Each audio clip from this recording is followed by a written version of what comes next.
Travelling along the loch, at the hamlet of St Catherine's, seals and even otters are often seen.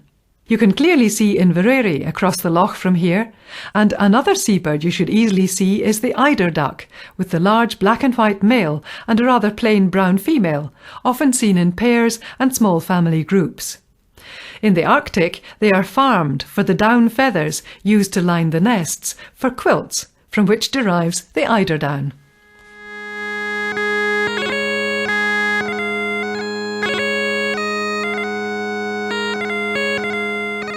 At the picturesque village of Strachur, on the shores of Loch Fyne, you'll find the home of the late Brigadier Sir Fitzroy MacLean, the legendary soldier on whom James Bond 007 is said to be based.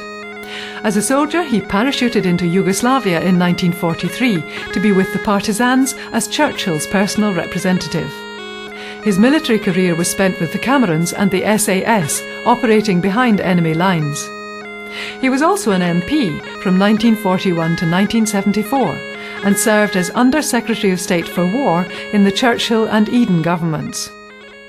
Near the village church is the manse, which was built in 1780 and is haunted by the dripping ghost of a foolish traveller who ignored local advice and was drowned trying to cross Loch Fyne during a storm. Just a few yards past the filling station is the old village smithy, where visitors can work the bellows and make a blaze in the 18th century forge, surrounded by tools of the blacksmith's ancient trade. A fascinating local story is that of Macfun of Drip, a local laird who turned to sheep stealing during hard times. He was caught and hanged across the loch at Inverary. His widow, who was nursing a baby at the time, was told to collect his body after the event, which she duly did. Rowing back across the loch, she saw his body move, so she quickly mixed a drop of whisky with some of her own milk and forced some between his lips. He immediately sat upright as the boat landed at the spot where a cairn now stands to his memory.